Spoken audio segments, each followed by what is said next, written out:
when you have a demand shock, price rises. And that's what we're seeing. But now we're about to have a supply shock. Right now, we're buying 3 times the current production. That'll turn to 6 times the current production. But here's the problem. That's only 6 times current production if the miners actually sell. But a couple of the miners actually were buying. After weeks of uncertainty spurred by the GBTC sell-off, Bitcoin has once again become a beacon of optimism for investors. Surging to over $448,000 per coin, it has seen impressive gains of 12% in the past 5 days, 64% in the last 6 months, and 12.62% over the past year. In contrast, the S&P index, hitting all-time highs, has shown more modest increases of 21.5% in 1 year and 12.6% in 6 months. Bloomberg ETF analyst Eric Balinas attributes this resurgence to the remarkable success of newly launched spot Bitcoin ETFs. He points out top performers like BlackRock's IBIT and Fidelity's FBTC, each amassing over $3 billion in assets, alongside others like ARK's ARB and Bitwise's BIDB. These ETFs have witnessed consistent inflows since launch, a clear indication of their significant impact on the market. Looking ahead, Mark Yusko of Blockworks Macro underscores the importance of these milestones leading up to the 2024 halving event. Despite recent volatility, Yusko anticipates even more dramatic shifts as the halving approaches in April, signaling a period of heightened excitement and potential for investors. Please take a moment to like this video, subscribe to the channel, and don't forget to drop your comment and observations in the comment section below. Thanks and enjoy the video. Not the 2 best starts of 2024. Not the 2 best starts of the last 5 years. Not the 2 best starts of commodity ETFs. Not the 2 best starts of ETFs run by the largest institutions in the world. 2 of the best starts of all ETFs. This is simply a supply and demand story. And look, we talked about this for months leading up to the eventual approval, which we nailed, by the way. I mean, we were off by 2 days, 3 days, but we nailed it. I think what people just haven't internalized is it's this 2-step process, right? Is we had the demand shock, which is this sailor-esque appetite, but not a one-time. I mean, Michael was like a one-time chomp, and then he'd digest, and then he'd chomp, and then he'd digest, kind of like a dinosaur, or, python. And this is more of, I don't know what the most voracious jungle cat is that, is eating and hunting, not daily, but weekly. I mean, this is going to go on for a very long time because of the resistance from the powers that be, right? Everyone who aligns with the Warren clan said, nope, that's not welcome here. Those new ETFs, they're not welcome here. And one by one, over time, that's going to fall, and it's going to increase the amount of capital that's trying to squish through the gate. The 4-year cycle exists because of the halving cycle. And the halving cycle is hard-coded. That is not going away. And the supply, so we had the demand shock. That was what I was saying. We had the demand shock, right? We got the approval of these things, so the average person can now start buying. It's now a 1%, actually 1 to 3% allocation in the Fidelity broad portfolio. So they have a portfolio, they have an ETF that is all their other ETFs allocated based on their strategic view. And they have a 1 to 3% weighting and a 1% position in FBTC. The thing is, when you have a demand shock, price rises. And that's what we're seeing.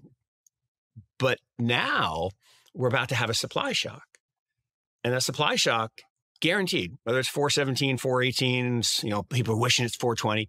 It doesn't really matter what day it is. It's happening. And we're going to go from 900 a day to 450 a day. And at the amount of inflows, that's happening right now, we're buying 3 times the current production. That'll turn to 6 times the current production. But here's the problem. That's only 6 times current production if the miners actually sell. But a couple of the miners actually were buying. I mean, literally, not only were they not selling to pay their electric bills, they were actually in the market buying. Now, that can't happen forever, but that's just a speculative move, people adding to their treasury because they anticipate this move. And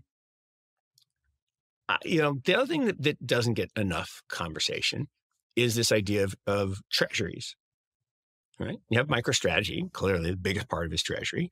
He's basically turned himself into a Bitcoin bank. But other companies have quietly added to, Morgan Creek has Bitcoin on our balance sheet. Now, we're not like Sailor, but we have it. During the discussion, Mark also addressed Russian President Vladimir Putin's recent interview with Tucker Carlson.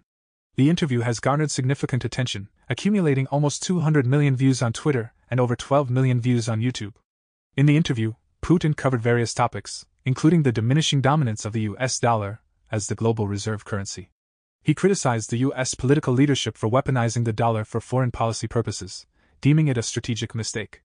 Putin emphasized the dollar's role as a cornerstone of US power, warning against its misuse in political struggles. Putin highlighted that even US allies are reducing their dollar reserves to shield themselves from potential repercussions, echoing Russia's actions. Notably, about 80% of Russia's foreign trade transactions were previously conducted in US dollars and euros, but this has decreased to 133%.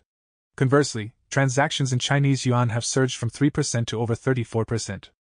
Returning to Mark's interview, he discusses the ramifications of dollar weaponization and critiques the inefficiency and corruption within the political class. This is actually part of what Putin was saying in the interview. When you weaponize the dollar, right, by sanctions, you force the people who are being weaponized against, who are being sanctioned. By the way, I love that you called it Twitter. Thank you. Don't call it X, call it Twitter. But my point there is, what he says is he gave the numbers. He said 5 years, I think it was 5 years ago. 5 years ago, 3% of our trade was in yuan, and 34% was in dollars for Russia.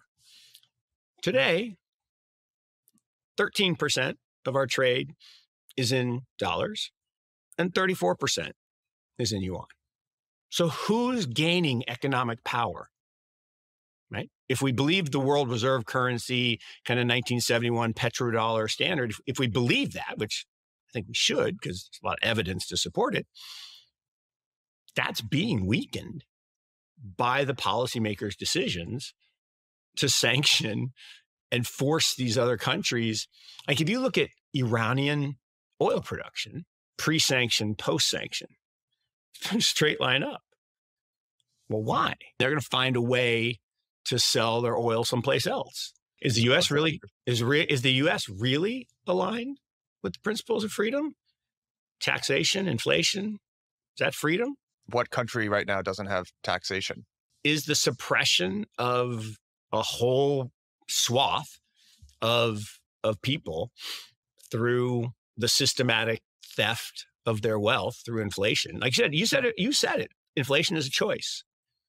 From 1776, the founding of the Republic, to 1913, there was no inflation. There was no systematic inflation in the United States.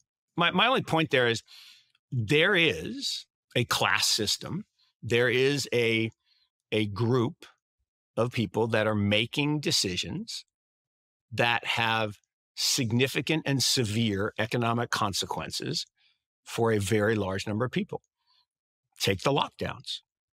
That was the greatest transfer of economic wealth in the history of mankind, from the masses to a very small number of people. $3.7 trillion went to the, and I don't like the term the billionaire class, but that's who it went to. Even Ms. Yellen said the word unsustainable, and she's one of the biggest problems. And we're on an unsustainable path. And I don't know how you feel, but I know how I feel when I watch our leadership talk about economic decisions, I don't feel good about it. And when I see the impact that it has, right, when I see the CEO of McDonald's say that on their own data, households under 45,000 are no longer going to McDonald's because they can't afford it. If you want to believe that's just an accidental result, like the runaway train, right? No one meant for the train to be going 80 miles an hour with no one on it, running it. It was just a series of small little accidents that accumulate. We can believe that. Or we can believe that there's intent, that there is an intention. And I talk about this all the time, Dictator Playbook 101.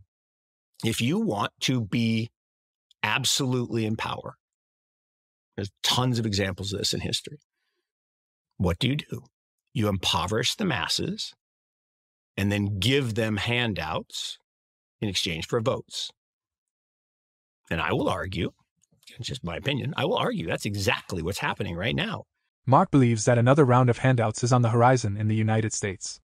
However, he warns that, like previous stimulus packages and quantitative easing rounds, these measures will disproportionately benefit the ruling class and elites rather than struggling citizens. Mark points to the pandemic handouts as an example, noting that while ordinary citizens have likely depleted their stimulus packages due to rising prices, billionaires who doubled their wealth during the pandemic continue to reap the benefits. What are your thoughts on Mark's interview? Feel free to share your comments and observations in the comments section below. For more Daily Dose Crypto news, check out these 2 awesome videos on your screen. Click now and we will see you on the next video.